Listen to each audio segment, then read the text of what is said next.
Good morning, good morning. Today is Saturday. It's 8:05 a.m. I got an offer from Uber Eats to go to Sprouts and shop for 6 items. I'm going to get $14.17 for 4 miles. It was a long wait to get this offer. I think I waited an hour before I got this offer. And I was really surprised how terrible the offers were. There were a ton of offers that were coming in, but every single one of them was terrible. There was like maybe two that were kind of good, like $15 and $18 offers, but each one of them wanted me to go to two different grocery stores to shop and then deliver to two different customers, and I was like, I don't think so. And one of them wanted me to go to this Asian grocery store where you have to pick up frozen fish, actually physically put on a rubber glove and grab frozen fish sitting like on ice, on blocks of ice, and put them into bags. So I wasn't about to do that because that's one of those things that just is too much for me. It's just too gross. So I won't do it.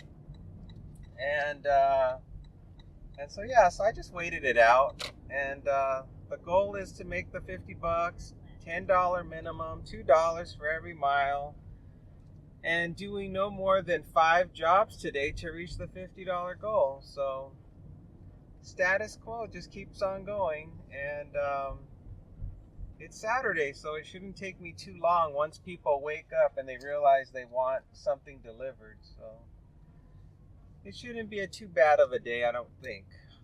Fingers crossed. All right, we're here at Sprouts. Let's park and go in. Organic strawberries and all white meat rotisserie chicken. Dried cranberries. Freeze dried strawberries. Somebody had to help me to find this. Lactate milk. Substitute organic growing years whole milk. No response from the customer. I'm getting the substitute and checking out. Submit. Loading. Submit the photo. Receipt submitted. Traveling 7 minutes, 3 miles. We're going to be going to a house. It's a meet at the door, and I have a gate code.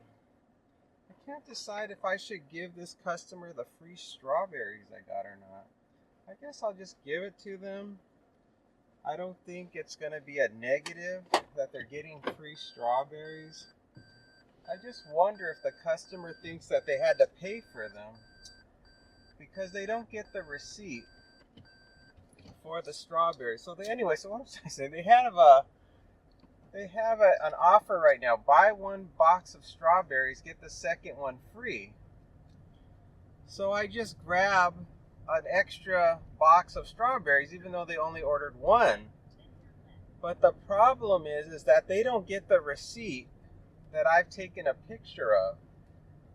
The app purposely says do not include the receipt because they don't want the customer to see what they paid. They don't want the customer to realize that Uber Eats paid less money for the items than what they actually paid. So that creates that's why I'm questioning whether or not to include the extra package of strawberries that are in the bag.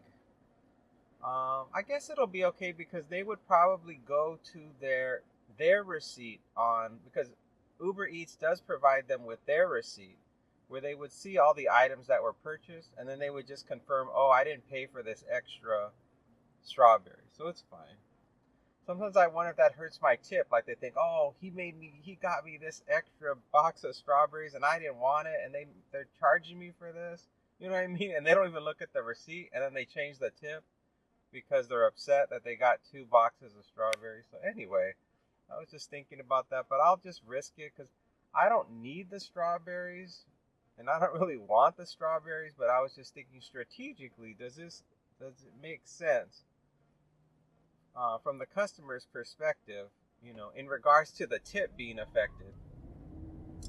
So anyway, I was just rolling that around in my brain right now while I was taking a picture of the receipt. And inside the store, everything was fairly smooth. I just could not find those freeze-dried strawberries. I thought it would be where the freeze-dried cranberries were, you know, where the barrels of nuts are inside of Sprouts, but they were not. They were actually where the baby food was. So I had to ask for help from somebody stocking shelves, and they directed me to where it was at, which was fantastic. That really sped things up. And then they wanted this certain type of organic milk, and they didn't have any. So they had something that was similar, that I thought was similar, called Growing Years. It was like the exact same brand. It was whole milk, but it was called Growing Years. And I don't know if there's something special in it, you know, for babies or for children that is different for a regular adult to drink. I don't know. But anyway, I suggested it to the customer because it was whole milk, and that's what they wanted. And that was the only thing that was of that brand name that was still whole milk. So hopefully that worked out fine. But I messaged the customer, they never responded. So yeah, so that was that. And yeah, nothing else happened inside the store. It was quiet still because it's Saturday and people aren't awake yet. And I'm just hoping today's going to be a good day. It's almost 8:30 a.m., 8:21, and the temperature right now is 92 degrees. It's going to be super hot today, and only going to get worse from here. Right now I just have 2.5 miles on the car, and I'm getting 75 miles to the gallon. And we'll see what just happens today. The weather seems fine. There's some clouds in the sky, but no forecast for rain. Wind is calm. Traffic seems normal. It's a little bit busy, but it seems kind of normal.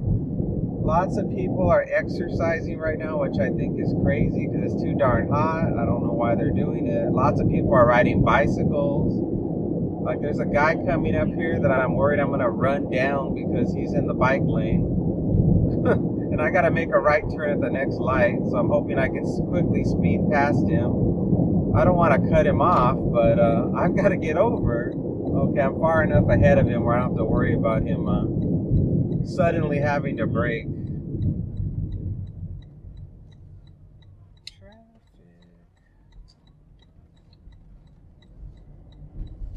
I thought I was going to be going to Dragon Ridge Country Club based on where I'm at, but it looks like I'm not, because I think they gave me a gate code. Yeah, they gave me a gate code. So it's probably not Dragon Ridge Country Club where I'm going. And for a Saturday morning, I'm really surprised this customer wants to meet at the door. Usually, this early in the morning, everybody just wants me to leave it at the door. But maybe this customer is just wide awake and wants to make breakfast with these grocery items. So they're probably just constantly watching their phone to see if, you know, when am I going to get there. So yeah, we'll see. Oh, I didn't reset my DoorDash. I got 19 minutes remaining. Don't switch zones. And pause my DoorDash again. All right.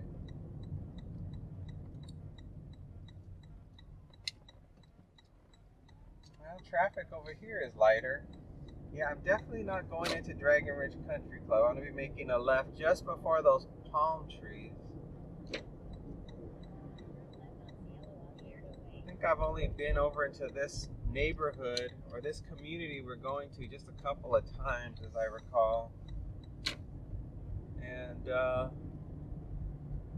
I have no idea whether or not the customer is going to answer the door. Sometimes, you know, they put meet at the door, you knock or you ring the bell and they never answer, so you just like bye, you just put it and just take off.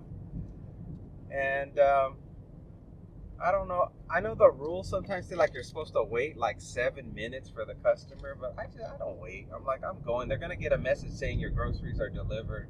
There's no point in me standing there. To me it's creepy to just stand for such a long time at somebody's front door.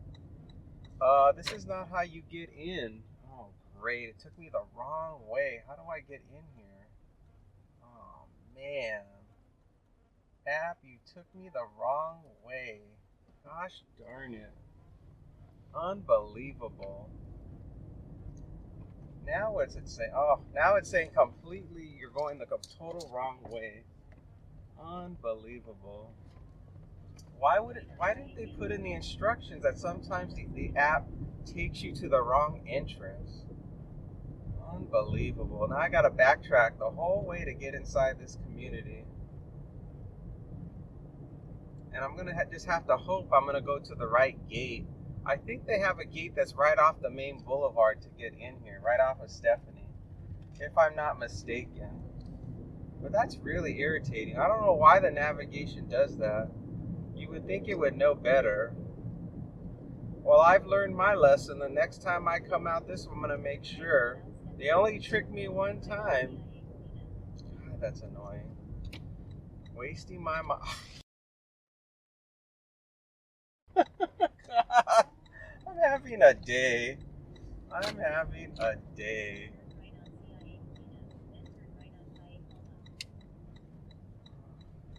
Unbelievable. That guy just cut right in front of me. It's just starting.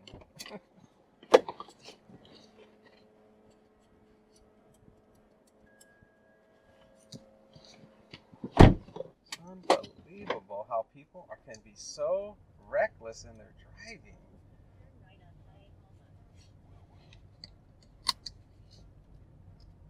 Just practically tried to go almost right into me. There's some terrible drivers in this town. It's unbelievable. Well, we're finally in the neighborhood, so that's good news, and this will be dropped off momentarily.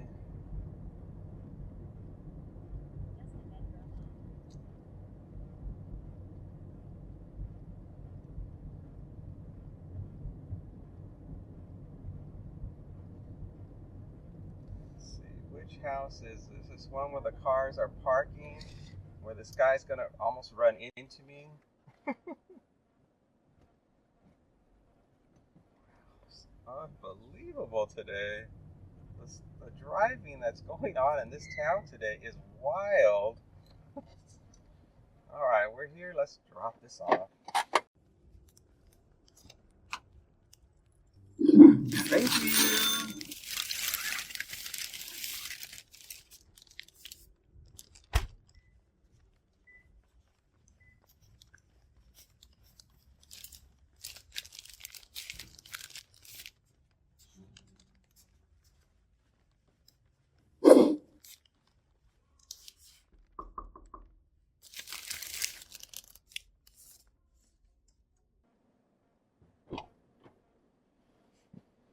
All right, it's all delivered. Customer eventually came to the door after I messaged them saying I've arrived, and that after that I said I was gonna just leave it at the door. Thank you. And that's when they opened the door and got their stuff. So that is done.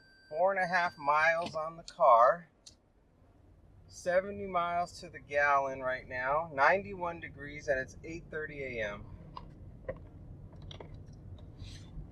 Oh, what a terrible start to the day. It took me an hour to get started on the day. I got the navigation taking me to the wrong entrance to the community, so I waste miles. I have a lady that cuts me off in a pickup truck as I'm trying to make my way to the right entrance.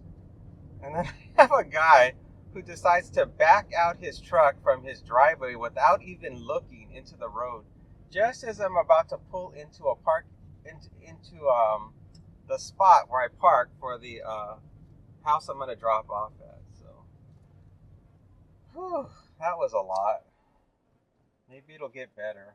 I hope that's as bad as it's going to get today. Because that was no fun. That was just like one stressful thing after the next. And now I'm going to make my way back home. And I'm kind of hoping I don't get another one. Maybe because I kind of just want to go back home and reset my brain now that I had that experience, that unpleasant experience. So I don't know. But if I get something that's worthy, that's like $10 and up and $2 a mile, I'll still take it. But right now, I'm just like, get me back home. I want to get back home and just pretend like this didn't even happen. This delivery, it was it wasn't pleasant, and that's what this job's supposed to be for me. When I'm doing it, I just happen to be one of these gig workers who's just a hobbyist. I'm a hobby gig worker. I'm not the kind of gig worker that works, 24 hours a day, trying to trying to get, huge amounts of money, every day so that, I can pay off my debt, or, save up for something lavish, or, I'm just kind of this elderly person. I'm an elderly person just trying to get out of the house and just make a little money for fun. Oy. And sometimes this job just isn't fun. That's probably what keeps a lot of retired people from doing it.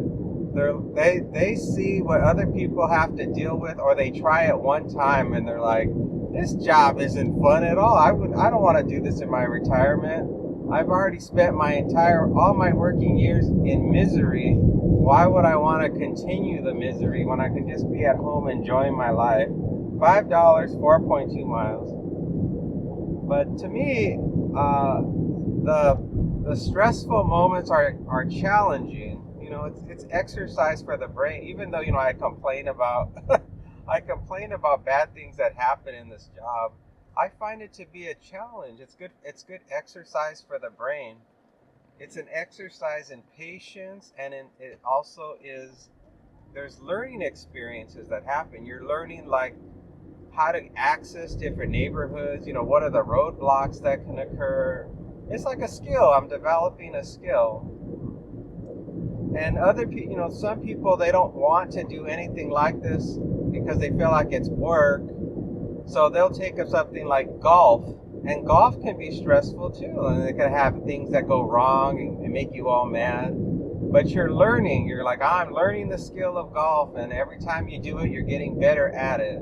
So that's how I think of this. It's like a sport, but but I'm making money, and it doesn't really cost me anything, because the money I make from doing this type of thing, it pays for whatever maintenance fees the car has to have, or whatever, because I make about $1,500 a month doing it, so that's 15 grand right there. And then if I think about all the things I did before doing this, using this car for other types of gig work like Uber and Lyft, and I did it during the pandemic, I've paid for this car probably like 4 times over, because I figure I've got about 150,000 miles or 160,000 miles on this car.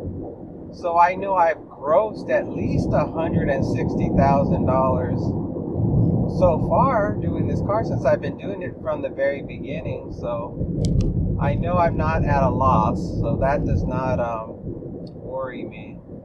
I think the biggest thing that worries me in doing this job is having an accident. That's what is stressed. I'm not stressed about it now, but that used to worry me in the beginning. Running somebody over, or the car having some sort of collision with the car and I injure myself. But sometimes you can't really worry about that, because that could happen with anything. Let's suppose I decided to take up golf. I could get in an accident heading over to the golf course. I could run somebody over heading off to the golf course. So it's just the kind of thing where once you get over the all the initial paranoia with doing gig work, it just becomes so routine. It's just like, it's just the kind of thing you just do every day. Well, at least I do every day. And I get a lot of enjoyment from it. You know, it's really about the fact that, I'm getting out and they're paying me to be out.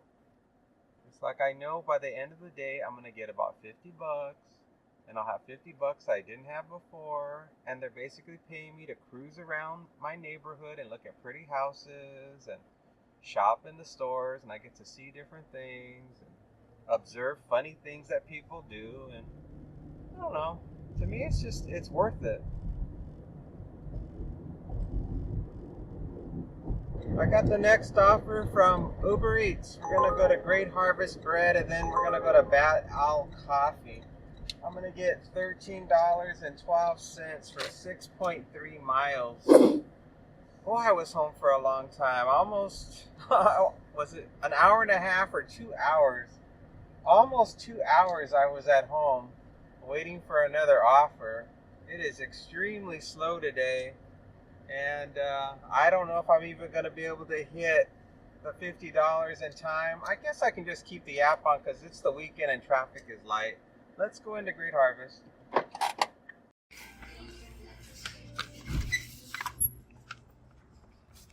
All right, no waiting on the order. Some good news. Well, no problem with the pickup inside of Great Harvest. Now we're going to go to Bad Owl, 4 minutes from here, 0.9 miles. There was no waiting at all. I just walked up to the counter, told them the name, and the food was just sitting there already ready to go. Easy pickup. Temperature now is 97 degrees, and it's heating up. It's gonna be I'm sure it's definitely gonna hit 100 like within the next hour. Probably by 10:30 or 11 it'll be 100 degrees. And not much else to report. I was just watching some TV and doing my usual TikTok swiping, waiting for something to come in. There was one offer that was a trip radar that came in that was good, but before I could even screen capture it, it disappeared on me. And all the other offers were under $10, and if they were over $10, they weren't $2 for every mile. So I just rejected them. And no regrets. It's all good. It's just a part of the job. I set my rate, and then I just wait and see what comes in. And so this is job number 2, and so I think I'm only going to have to do 4 jobs today based on what I'm finally getting, because the first one was 14 and this one I think is 13, so that's $27. So I'm already halfway to my goal of $50, so that sounds like I'm probably only going to have to do 2 more instead of 3 more. And the traffic is starting to pick up a little bit. It's not too bad. There's just a lot more people riding bicycles today, I noticed.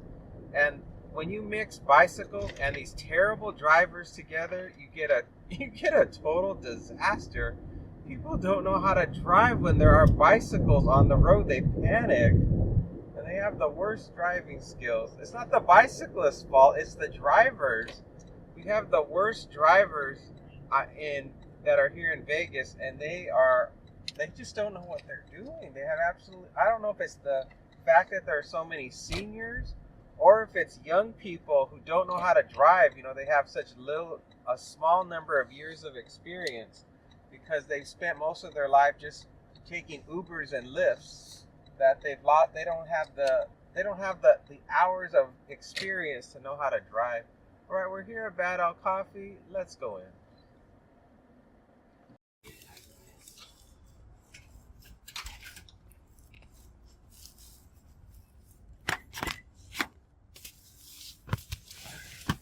No waiting on the order.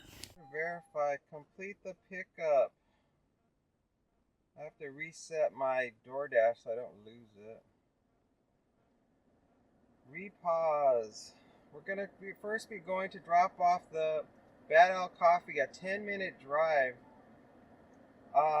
The customer just messaged me. The complex is called this. When you get into the complex, drive all the way. I'm located bottom floor. Building number this. My building's the second to the last. Okay, got it. I sure do got it. Let's just go. Oh boy. Busy inside of Bad Owl Coffee. Lots of people in there enjoying their Saturday. Hanging out inside of Bad Owl. Bad Owl to me is not a fun place to hang out because it's too small. The amount of space you have inside of Bad Owl is very claustrophobic to me, and it's also too dark inside of there. It's like being inside of a nightclub or a bar. So I definitely am not a fan of the ambiance of Bad Owl. That is for sure. I heard the food is good. I think I've had when they first opened, I tried their food and their drinks, and they're good. They definitely have tasty things inside of Bad Owl Coffee. But as far as the ambiance goes, it's not my speed, so I did not care for it. But a lot of young people, I think, like it because they like the dark mood lighting, and last I recall, they had like a Harry Potter theme to the place, and people like to take a lot of pictures when they're in there, and post them online because it makes for good photos. So I think that's the draw. It's definitely a young crowd I always see inside of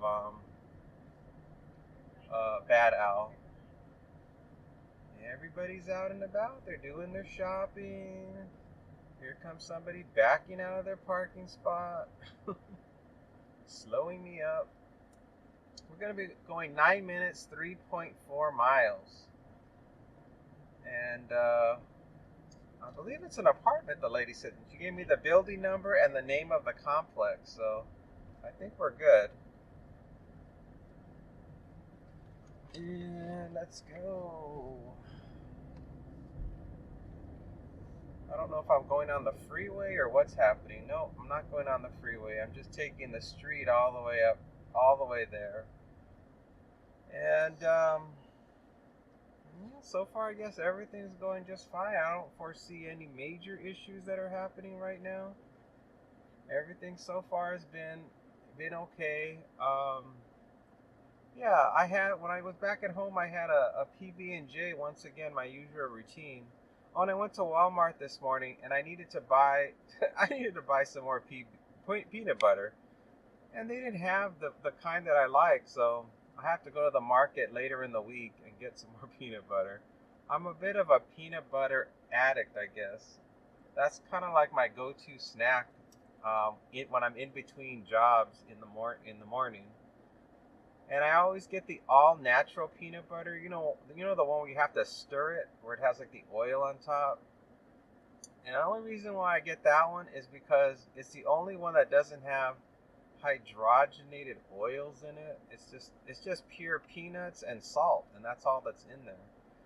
So because it has very simple ingredients in it, you kind of have to stir it up first, and then I stick it in the fridge. And it's, I guess, based on what I've read, it's better for you and causes less metabolic issues. Because I get a lot of metabolic problems with processed food, so I have to make sure whatever I eat has like simple ingredients. Which is why when I talk about what I eat for snacks, they're usually pretty simple. I'll have an apple, cottage cheese, I'll have peanut butter, I'll have Ezekiel bread, which is a very natural bread with very limited ingredients. It has no like preservatives. In fact, when you buy Ezekiel bread, you don't get it in the regular bread aisle. You have to go to the freezer section where it's frozen, and then it's only good for about a week or two, and then you have to throw it out. So if you can't eat it in a week or two after it being in the fridge, you gotta get another one. So anyway, I had that as a snack, and I did do my grocery shopping this morning, and noticed there was some items they didn't have. So I didn't necessarily see any empty. Well, I did see empty shelves for the peanut butter. Now that I think about it, so that's the only thing so far I've noticed that has not been in stock, and I don't know if it's a recall or if it's related to tariffs. I don't know, but I would normally get this I think it was called Adams all natural peanut butter, and it would come in a glass jar, and they don't have it anymore. They haven't had it for the last 2 weeks at Walmart, and I don't know why. I don't know why that hasn't been in stock, so I can't tell you for sure that's related to the tariffs. There's a toilet paper called Angel Soft Toilet Paper that I used to be able to get at Sam's Club, but they're not carrying it anymore, and they only sold it on their through their app, the Sam's Club app, and I haven't been able to find that on the Sam's Club app lately either. But at Walmart, which is Walmart owns Sam's Club, I was able to get the Angel Soft toilet paper without any problem. So I don't know for sure if that's related to any kind of supply chain issue either. I think those are the only things at the market that I saw that were missing. Yeah, I can't really think of anything else off the top of my head that was going on inside of Walmart. I saw on TikTok that a lot of WalMarts are not letting customers use the self checkout. That it's considered to be a premium service, and they have to get a subscription. They have to get that Walmart Plus subscription to be eligible to use the self checkout. Which I've only seen that situation I've only seen that situation on TikTok. I haven't seen it in person. So over here in Vegas, you can still get you can still do the self checkout no problem. And I did know that I want to say about 6 months ago, they were telling people they could not use the self checkout. They had to use the checker if they had more than 15 items in the cart. And that was going on like 6 months ago for, I think, for the first month. And then that just stopped. Like, I don't know if they did a policy change or what happened, but that came to an end months ago. And in fact, in the morning, none of the check stands are open, so you cannot get a human being to run the traditional checker machine or checker stand to get you out of Walmart. You have to, everybody, no matter how many items you have to use the self checkout. So I don't know. There's a lot of weird stuff going on when it comes to the self checkout process with Walmart, and I don't know which direction they're ultimately planning on going with, but it creates a lot of confusion for the people that are regulars that go to Walmart. I think that was it. Those were all the things that so far that have happened today. We got another 4 minutes, 1.9 miles to go. The big thing everybody's talking about right now here in Vegas is this freeway that we're coming up to right now, the 215 freeway.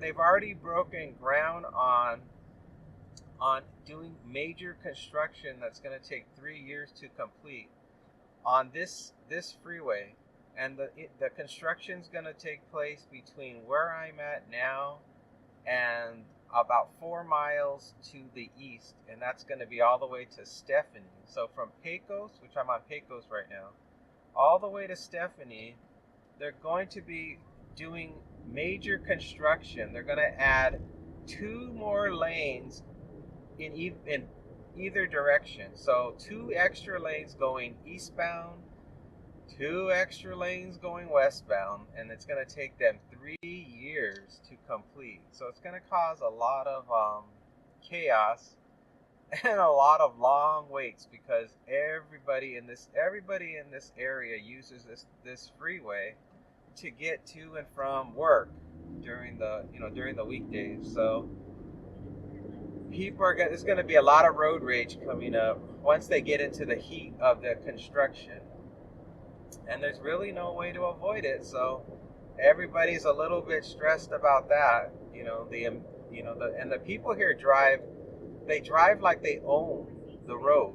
So I'm sure there's going to be a lot of road rage going on, a lot of illegal driving on the shoulder, and all kinds of messes. I don't know. This whole town needs a class in anger management. That's for sure. Because there's a lot of short-tempered people here, and they need to manage their tempers.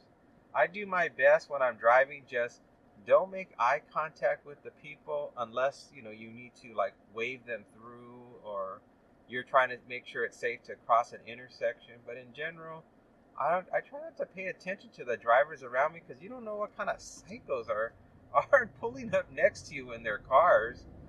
And so I just try to just do my job, drive around, get it done, and go home.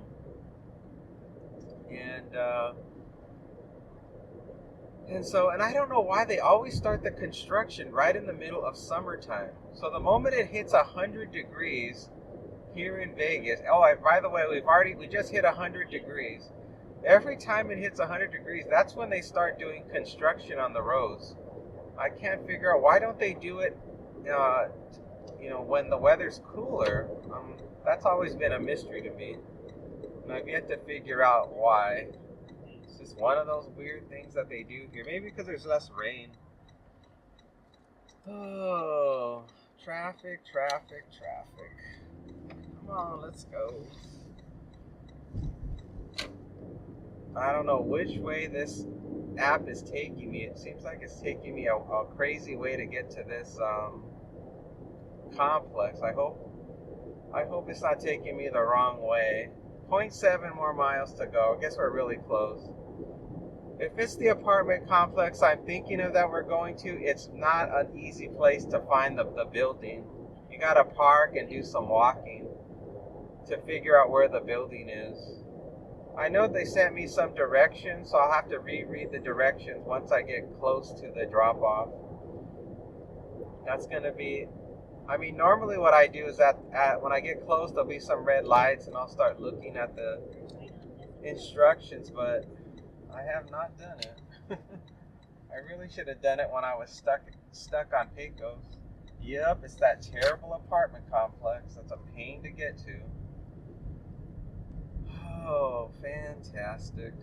I'm just going to follow the navigation, and then once I park, I'll read what the customer said and try to figure it out from there. It's coming up on the right. It says to turn here. Oh, the next one. Turn right. Okay.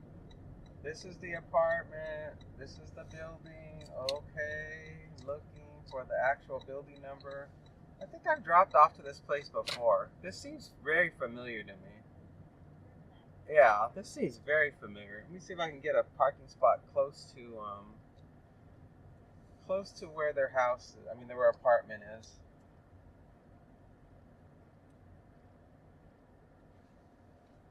We'll just park right here. All right, let's go and do it. Here we go.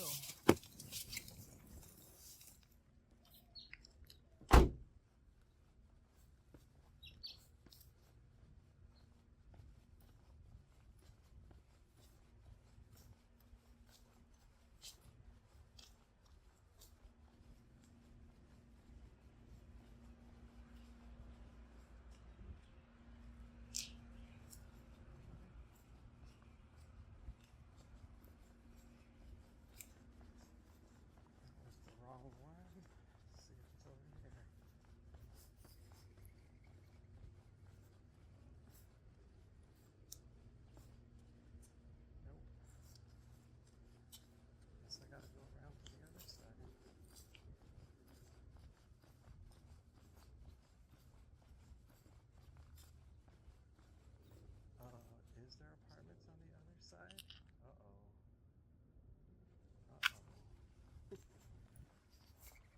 Uh-oh. I'm lost.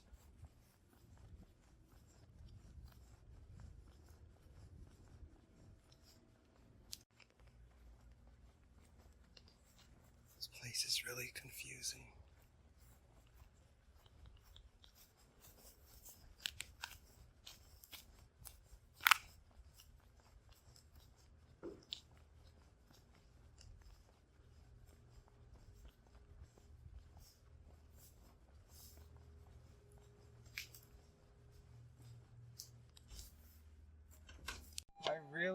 I really messed up on that one. All right, now we're gonna go 5 minutes, 1.2 miles to our house. It's a leave at the door. There's a gate box, leave on table near the front door. Oh, man. Yeah, I messed up. It was this place is set up very strangely. The front of the building is on one level, and the area behind the building is on a lower level. So I could not figure out how to get to the other side of the building where the customer's door was.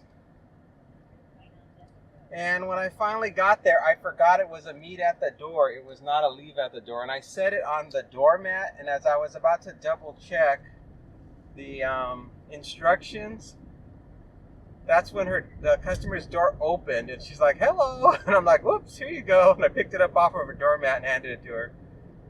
And yeah, so now we're going 4 minutes, 1.1. I said 1.1 miles. You know, it's a house to leave at the door. Oh boy. See how that really scrambled my brain. Temperature is currently 98 degrees. I got just 13 miles on the car, and I'm getting 60 miles to the gallon, and the time is 10:16 a.m. And this is isn't this the second job? Yeah, it's the second job of the day, and look how late it is already. It is so late. Oh boy. I am so behind when it comes to the normal schedule. Normally by now, because I started late, normally I start at like 6:30 in the morning, and I think today I only started like 30 minutes later. So technically I should be done by 11, I would think. But there's no way I'm going to get, the money I need by 11. So most likely I'll be working till noon. I'm hoping that the quality of the offers really starts to improve now that it's after 10 o'clock, because, wow, there's a lot of people at that McDonald's. It's busy. Because right now the offers so far have been few and far between when it comes to good offers. Oh, man. Yeah. It's not, for a Saturday, it's pretty lousy today. I'm really surprised. I think a lot of people right now are really concerned with their money. I think there is a lot of people who are really worried about what is going to be happening this year with the economy and with inventory and tariffs and just job insecurity. Everybody's not sure with the AI coming up and everything's becoming, automation. There's a lot of real valid concerns that people are having when it comes to being able to maintain the lifestyle that they are living right now. I mean, a lot of it is just fear, meaning there's nothing really happening in reality to them. But they see things on the internet and in the news that gives them a little bit of like hesitation. They're like, is everything gonna be okay? Is something bad gonna happen to us? You just don't know. Nobody's really certain. You watch a lot, when you watch a lot of people's videos on YouTube, you're seeing a lot of people who are struggling financially, so that's always a concern. And you see a lot of people that are stressed out. And what I don't know for sure is if it's just YouTube algorithm trying to send me videos of things that are stressful, because maybe that's what it wants to send me, because maybe I'm drawn to that type of content. So it's hard to know. I've never been to this community either. There's a weird gate over there, and I swear I've never been over here. This may be another first for me as far as neighborhoods to go to. In all these years, I do not remember driving up to this unusual gate that looks like I'm going, into like an institution. All right, what's the gate? Okay, let's try it.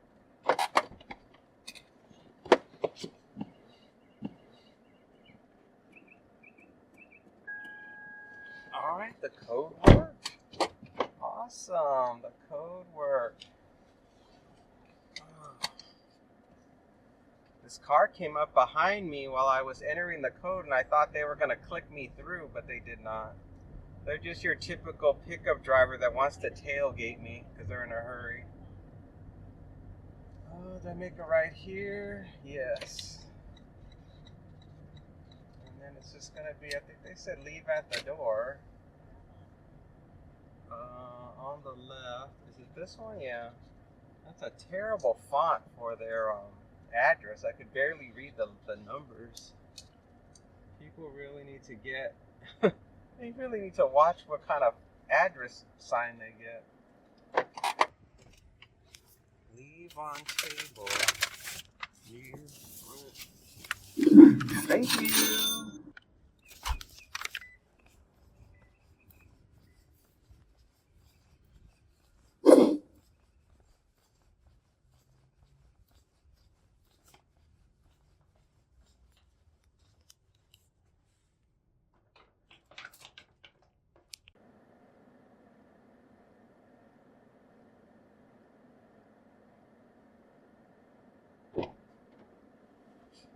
Alright, that's delivered.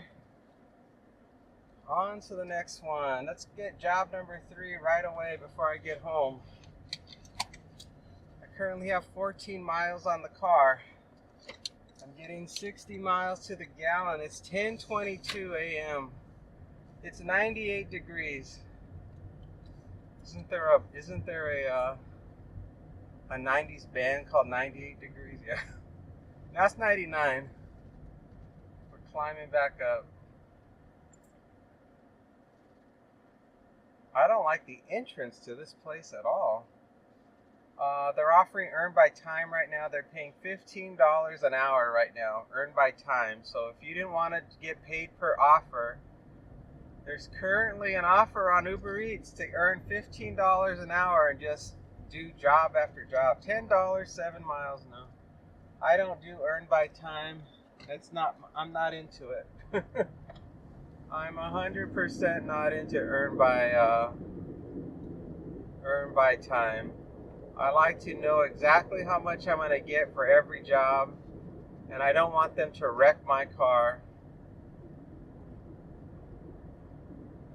And I always have a limit of 35 miles that I do every day. So once I hit 35 miles or around that amount, I shut the app off and go home.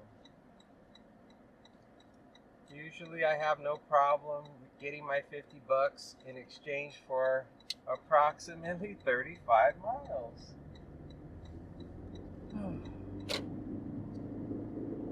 And the heat really starts to affect me because I'm still not used to it yet. There's always an adjustment period where you have to get used to the summer heat. In the beginning, just it being 100 degrees, it feels really uncomfortable just having the sun come through the car window, even with the air on. And then once it reaches like August, you're totally used to it. Like your body adjusts completely. And then when the winter comes, you're very sensitive to the cold. So if it even gets into like the upper 70s, you have to put a sweater on because now your body has acclimated to the boiling heat. And I'm sure it has something to do with It has something to do with some kind of mechanisms in the body that cause the adaptation, but I definitely notice it.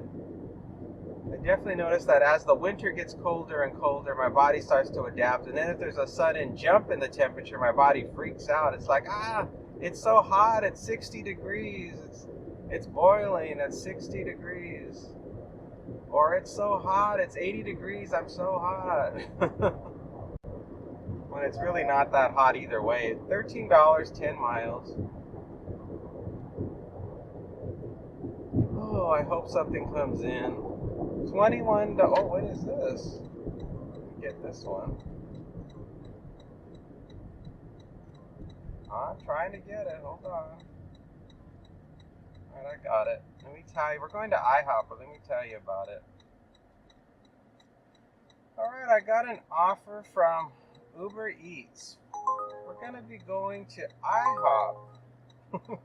I'm going to get $21.66 for 11.9 miles. That's not exactly, what is that? That's all, well, it's not exactly $2 for every mile, but it's close enough, and it's not taking me to the Las Vegas Strip. It's 2 deliveries. Let me see if I'm going anywhere else besides IHOP. I'm also going to Hummus. I thought they closed Hummus. I thought that went out of business. Oh well, maybe it's still open. So we have to go to 2 places, IHOP and then Hummus, and then drop these things off. And that, I think, is going to do it. I think that, yeah, that amount of money is going to be close enough to the goal. Because let's see, we got a 14-1, and then did we get a 13-1? And then now we got a 22-1. So we're going to end up with like $48, and I think that's going to be good. I guess once I drop all this stuff off, I'll leave the app on, and maybe I'll end up with one more. But if not, it's all good. I'm just glad I got this one. This one's really good. This will mean only 3 jobs today to reach my goal of almost $50. Probably $1 or 2 short. Which is fine, because it's all about the average. Some days I make more than $50. Some days I make less than $50. But overall, in general, it averages out to $50. I think right now, for the year, every month I'm averaging about $1,650. So I make $1,650 on average so far this year. I think I'll go this way. Alright, we're pulling into IHOP. I don't know if it's going to be ready. I was just at the corner when this came in, so there may be more of a longer wait. This guy in the Mustang parked really bad. Alright, let's go in.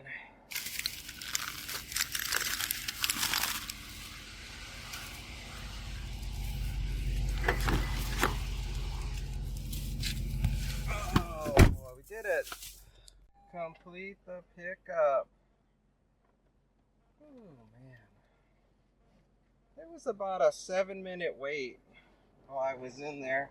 And then they had me sign the clipboard. I had to print my name, and I had to sign my name, and then they gave me the food. Oh, that's a big truck. I'm glad I'm not stuck behind that truck. Jeez. So next up is we're going to go to Hummus. 10-minute drive, 2.9 miles, to the next restaurant. Restaurant number 2. It was pretty busy inside of IHOP. There were a lot of people eating, which is always a good sign. That means people still got money and they want to spend it, so that's good news. And there was one delivery driver behind me, a young kid. I believe it was a young kid. He was very quiet. He snuck up on me. I turned around and he was standing right behind me. I didn't even hear him walk up behind me. He was so stealthy. He's probably one of those really shy, introverted kids that is really good at disappearing. which I know all about because I have a lot of skills in doing that myself. So the order was not ready, and the cooks were still preparing it when I went in there. So I just stood there and just hung out. I don't remember if I pressed the not ready button, which I don't know if that's gonna work. Sometimes I wonder if you don't press the not ready button in Uber Eats, if they mark you as being late to the pickup. I always try to hit it right away when I go inside, but for whatever reason I was spacing and I didn't hit the button.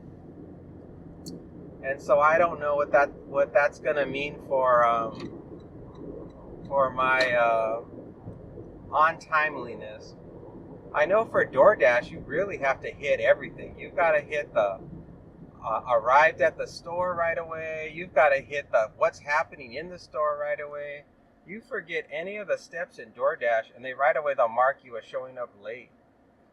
I've experienced that in the past, so definitely with DoorDash right away I'm making sure I let them know I've arrived, and I let them know what's going on inside the store, and then I know I'm good. And I don't think anything else major. But that one guy that was parked next to me, that Mustang, they were too far to the left. They were like right on the line to like there's two mobile pickup spots at IHOP, and they were at mobile pickup spot number 2. And mobile pickup spot number 1 was open, but they had put their tire right on the line between mobile pickup spot 1 and 2. So nobody could park in mobile pickup spot number 1 without, opening your car door and slamming it into their Mustang. So I had to park to their right at a regular parking spot, which thank goodness there were plenty of parking spots at the front available. And so that was kind of irritating because normally I always park at mobile pickup spot number 1, and that kind of threw me. But you just got to keep adapting to whatever happens. You're like, well, for whatever reason, this person decided to park terrible and messed up the other parking spot. So nothing I can really do about it. And right now it's 100 degrees still. I don't know if it's going to keep climbing or not. I assume it will, because it's only currently the time is 10:35. It's still early in the day. So it's probably easily going to get to 105, I think, today, just based on how early it is and the fact that it's already 100. And I have 16 miles on the car, and I'm getting 56 miles to the gallon. And we're going to go, once I pick up the hummus, we're going to go all the way to Inspirata and Anthem and all that area up there. So I'm going to have a long drive back home after I drop off the items. And I haven't been to this restaurant Hummus in a long time. Normally at Hummus, they don't start the food until you get there. And I don't mean like cook the food, because it's mostly like all kinds of like salad toppings, and then there's like one protein of some sort is usually what they get. But they don't assemble it all together until the driver arrives. So all the components are like there, kind of like a Subway. The components are there, and then once I arrive, that's when they take out the to-go plate and they start assembling it. So a lot of times it takes a while because they usually only have one employee working. So when I arrive, they're helping somebody, and then I gotta wait until they finish helping the actual customer that's there. Then I tell them who I'm there to pick up for, and then that's when they start the order that I need. I mean, unless they haven't even finished. Like sometimes they'll take the order for the one customer, and the customer sits down, and then they ask me, and then they're like, okay, we'll be with you in a minute, and then they start working on the customer whose order they just took. So sometimes I can be in there for a while. Sometimes I just take a seat. Other times, I don't know. Sometimes I stand because then it helps to remind them that I'm waiting. It's always in your best interest to never sit down when you go into these restaurants, even though it makes sense at first in your mind, like, well, they already gave them the name, they know I'm here to pick up. I guess I'll just sit down and make myself comfortable till they tell me it's ready. Well, the moment you sit down, they forget you're even there and they start to deprioritize you. And sometimes the order will be ready and they will actually just leave it there on like at a counter and not hand it to you because they forget that you're a delivery driver. So that happens a lot. So I've learned through experience. Oh, what are they building over here? Looks like they're building something near Jollibee. Probably another restaurant. Another place for me to make money. So yeah, stay standing. If you want to get your order as fast as possible, never sit down. Well, we're doing good right now. We're hitting all green lights, so that's good news. I do have to get over at some point. I hope some of these drivers let me get over. Alright, I'm good. I'm in the lane. And then this place is kind of near Eggworks, but it's like one more entrance down.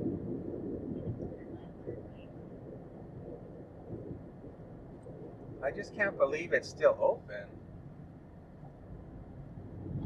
They've been putting so many new businesses over here lately. I could have sworn that they closed it. Everybody's turning exactly where I'm turning. Of course. Of course. Oh, it's still there. I see the sign. I see the sign says hummus. Okay, we're in business.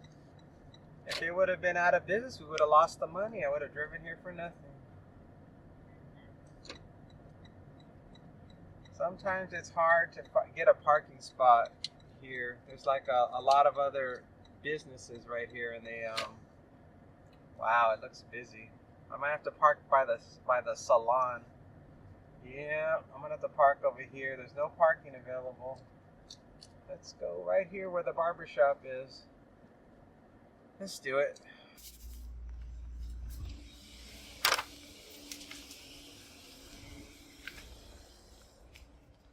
No waiting on the order. Alright. Complete the pickup. We're gonna be driving 10 minutes, 4.4 miles. We're dropping off the hummus order first. It's a house to leave at the door.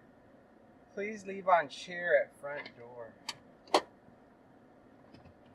Everything was smooth sailing inside of hummus. I didn't encounter any issues at all. There was absolutely nobody inside of hummus. I think they're gonna go out of business. It looked like they're having problems. There wasn't a single customer in there. Even the employee was not at the front counter. He was in the other room. Like he got tired of just standing there doing nothing. So that's not a good sign for hummus. Especially on a Saturday and it's almost lunchtime. To not see anybody in there was definitely not a good sign. Ooh. And I'm trying to think if I've seen any businesses lately that have gone out of business. The only place so far that in this area that disappeared is Blaze Pizza. Blaze Pizza went out of business probably about a month or two ago. And I can't think of anybody else who has went bankrupt. But one is one too many. That could be a sign of things to come. I saw here in the real estate market that they're having a hard time selling houses here in Vegas now. What I first saw on the news was that Florida was having a terrible time selling condominiums because of that law that the governor of Florida or the state legislature or somebody made it where there's new requirements for condominiums of a certain age. So it's caused some terrible problems with the people who own a condominium that's older. I guess they have these huge fees they're going to have to pay to have all these inspections and repairs and updates done to their building. So it's a pretty bad scene in Florida. And then lately I've heard that even for regular houses, they're having a hard time selling. There's just tons of properties coming on the market. And then here in Vegas, there's lots of properties coming on the market as well. And they said that people are being very picky about what they buy, that they're often changing their minds at the last minute. When a newer property comes on the market that has more amenities or whatever, and then people are just like, oh, let's go to that one. Cancel this one. We see something better for the same price, but you're going to get more bells and whistles, and they cancel. And then, of course, the classic problem, a lot of people aren't qualifying for the mortgages because their credit's not good enough or they don't earn enough income to qualify. So it's kind of starting to happen here. The market's still hot. I haven't seen any housing prices go down extreme, just some slight discounts, but definitely I see when I look at the real estate market here, I see there's a lot more houses for sure that are available for sale.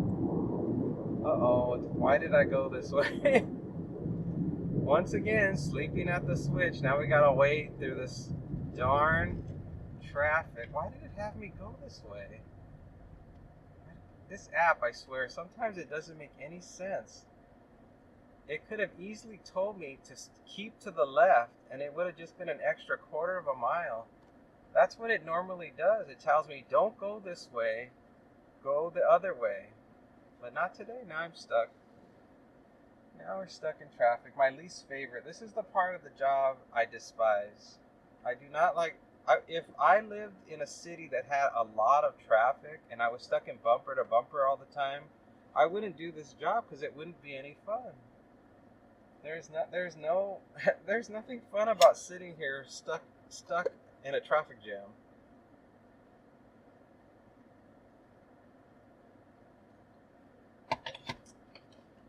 Especially in the summertime when the sun is beating down on my arm, burning it. I have to put on my sleeve to protect my arm, because if I leave my arm exposed like this and the sun's coming through the window, my arm starts to feel like someone has a magnifying glass and they're just burning my skin with a magnifying glass, is what it feels like. So that's why I keep this special arm sleeve in my storage compartment here, my console or whatever, so that I always keep it just for the summer. In the wintertime, I never take it out. It's just in the summertime I have to break it out. And when the sun gets really bad, I have a second thing that I do. I have this like suction thing. I actually will put in the window to give tinting to the window to screen out even more sun, because it gets too strong and I can't handle it. Temperature now 102 degrees. We have 19 miles on the car. I'm getting 51 miles to the gallon. The time is 10:47. This light is so long. It is just criminal. Oh, every time. This is the second mistake I've made today. Mistake number 2. Oh, well, it's the last job. What do I care? It's the last job and it's over. I'm hoping these two houses are really close to each other, so this... Oh, I didn't reset my DoorDash. Let me reset that. They've got to be close to each other. Let me see what they look like on the map. No. It doesn't look like they're close to each other. But this is like a 12-mile job, so that's a long way. So no, they're not close to each other. So I'm gonna go deep into Anthem to drop off the hummus, and then I've got to go super deep into Anthem to drop off the second one. So I may be all the way up to the edge of Vegas. Have you ever seen on Google Maps what Vegas looks like from outer space? That it looks like Like all the houses just stop. It looks like we live in the middle of nowhere. Like the entire Vegas area is like on the moon, and there are actual people that live on the very edge of civilization. And you go into their backyard, all you see is nothingness but desert, because there's no more city. They're at the very, very borderline of where construction stopped. And that's how Vegas is on all the perimeters of Vegas. There really is no continuation. It just ends, and then there's just wildlife of desert landscape. So it's the only place in the United States that's really like that. I mean, unless you go to some really tiny community. But this is a major city. Las Vegas is a major city, has millions of people, yet we have so much land here, and so that's why it's like that. We have just so much land, and it's not that Vegas has so much land. The land is owned by the federal government, so it's not land owned by Vegas or the county or even the state. It's owned by the federal government, and the federal government is the one who decides whether or not it wants to release some of the property or some of the land to be sold. So yeah, so it's a much more complicated process when the city decides it wants to continue to expand. Finally we made it through. Yeah, it seemed to take forever. Now we should just be flowing. There's no traffic on this racetrack. We got 4 minutes, 2.4 miles.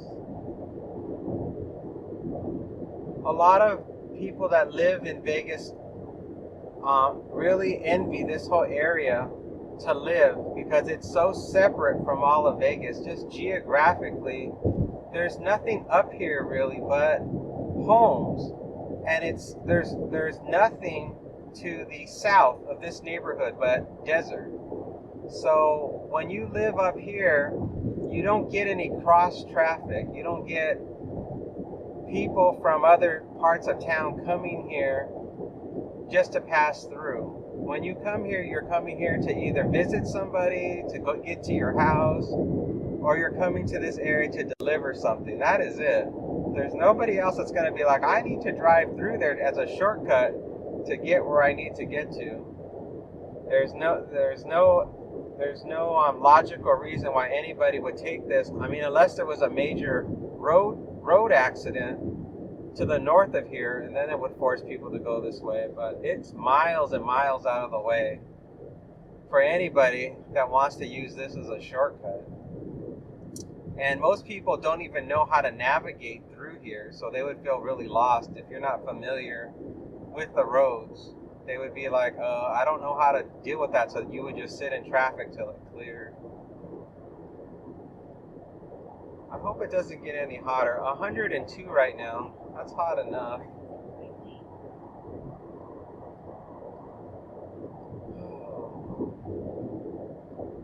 The hottest I can remember ever being in my life was when I was a child, and I stayed at my aunt's house in Reseda, California in the summertime. She lived in a little single-story house in Reseda with no air conditioning. And she would tell us kids, in order to stay cool, lay on the floor and don't move. She would say, just don't move and you'll cool down. And I can remember just being drenched in sweat, just laying there. And she had a fan, and it was like the fan was blowing hot air from the oven. It was so painful. And I think I only stayed at her house maybe one summer or maybe 2 summers. I don't remember. I was very small. I remember that she was the first person to take me to the movie theater to see the movie Jaws, and I was only probably about 7 years old, and she thought it would be a fun movie for me to go see. And I was so scared I hid underneath the movie theater seat until the movie was over, because I thought the glass was gonna break on the screen and the shark was gonna come into the movie theater. That's how scared I was. I had these irrational thoughts. was like that was one of the 2 times in my entire life where I was so hysterical, I had a break with reality. The second time was when I went to a haunted house for Halloween, and I was about the same age. I think it was about the same time. And all the scary things in the haunted house with people with fake chainsaws and knives got me so scared, I started attacking the actors that were playing the monsters and killers in the haunted house, and 2 people had to pick me up and physically throw me out of the haunted house. And when they threw me out, I was still screaming like I was in a horror movie, and they were just really shocked how hysterical I had gotten. And then I eventually calmed down. All right, we're almost there. I know this is a leave at the door. It's gonna be on the right hand side. Can't believe we still have to do one more after this. I feel like we've been driving a long time. Uh-oh, is this going to be a hard drop-off? No. I'm looking. I think I see it. Let me throw my hazards on.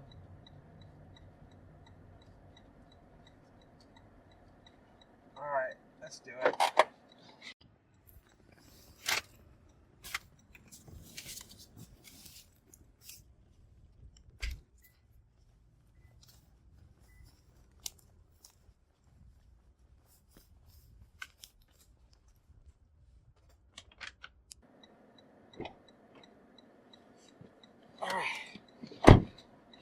One more to go. 9 minutes, 4.5 miles. We still got a long way to go. Why couldn't they have been near each other? This poor person in the IHOP, they're going to have to microwave their food by the time we drop it off. Oh, boy.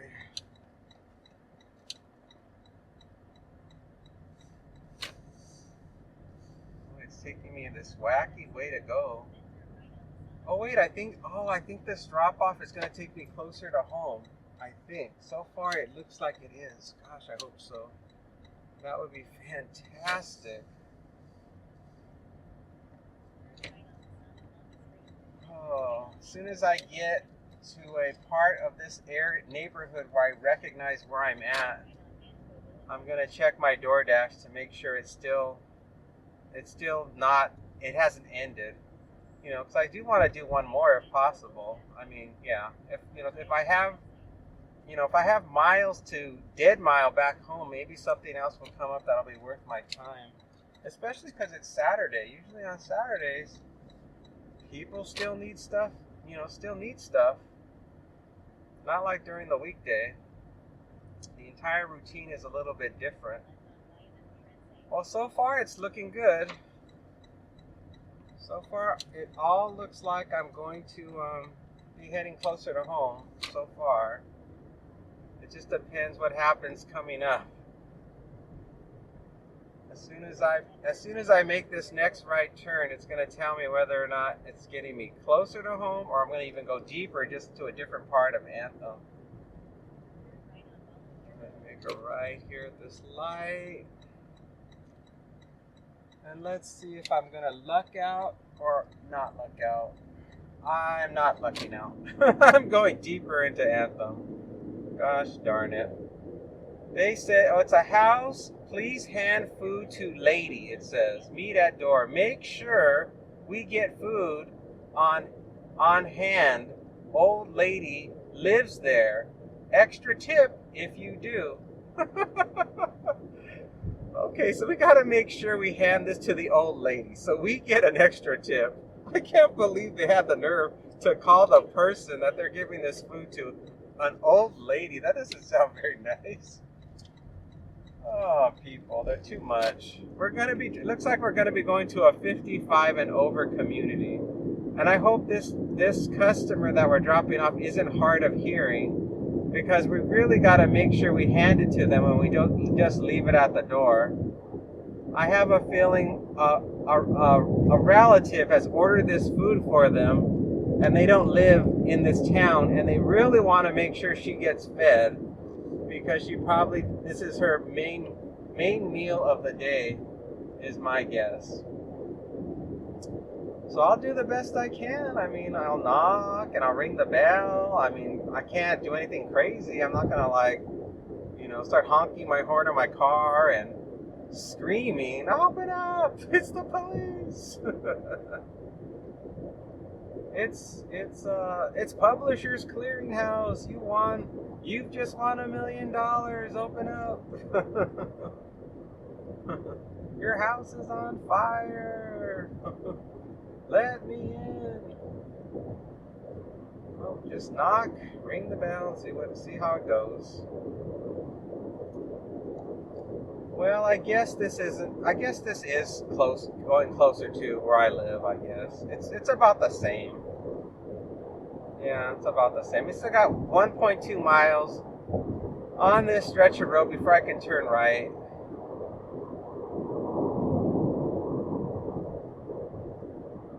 I'm like, where am I? Oh, I'm coming up on the Albertsons. Okay, I was just trying to figure out where logistically I'm at, so I know where I'm at. Like this road that I'm on right now is like a racetrack. $7 and a penny for 4 miles. Nope.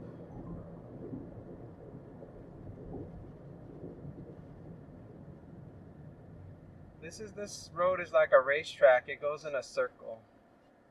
So the more I go around this road, the closer I'll be back to home. Right now, I'm currently at the point where I'm the furthest away from my house, of course. And then in 0.8 miles, it's going to have me make a right turn. So it literally has me right at the point for the drop-off that's the furthest possible away from my house. Isn't that just typical? It's like these deliveries are designed to be as painful as possible. All the time the app tries to get me to go deliver on the Las Vegas Strip. It wants me to go to the Bellagio Hotel and the Cosmopolitan and Mandalay Bay, and I'm always no, decline. I never take those offers. Even if they're a large dollar amount, I won't take them. It's just too stressful. There's too many complications. All the places for parking on the strip, you have to pay money to park. And I'm not dealing with that. I mean, I think as a resident, they let me park 30 minutes for free, but I don't want that kind of stress. It's very stressful to park and only have 30 minutes and not know how long it's going to take to find the customer and hand them the stuff. So I always decline orders that go to the strip. Finally, we're going to make this right turn.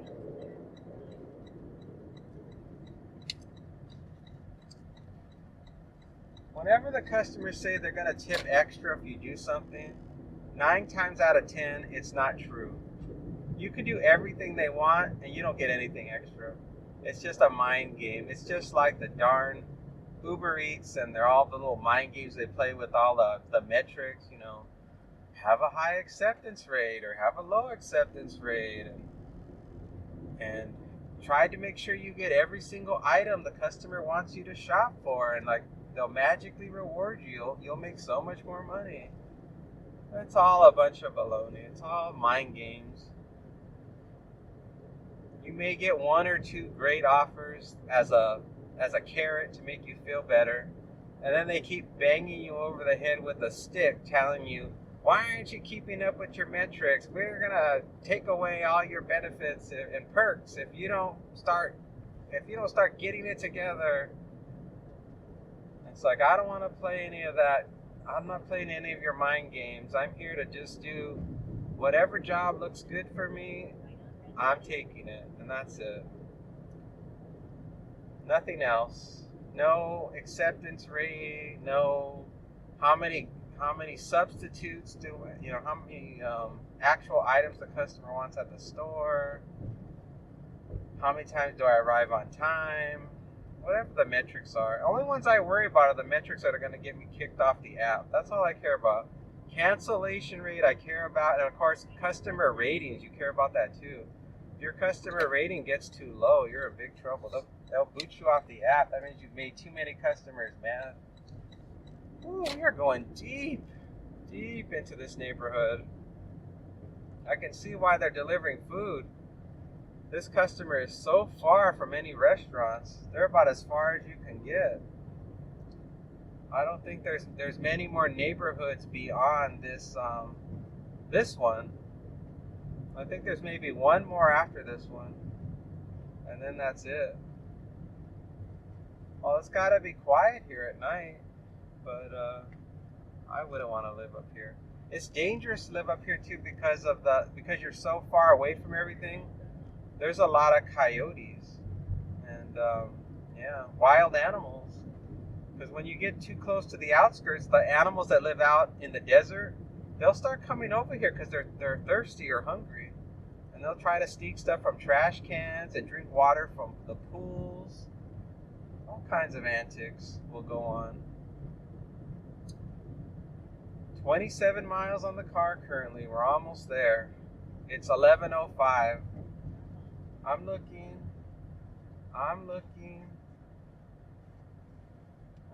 Where are you? Oh, it's this house for sale.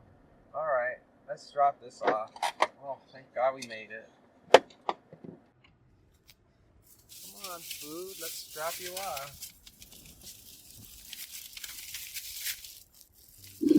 Thank you.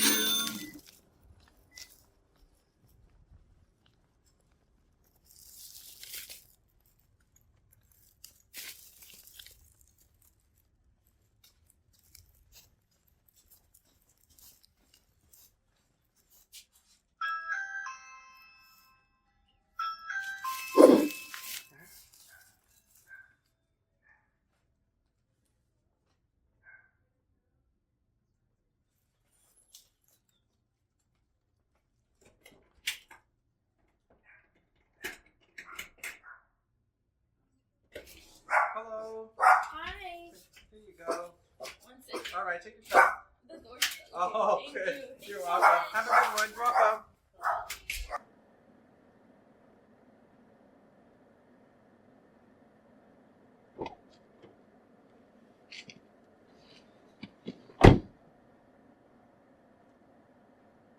I handed them the order.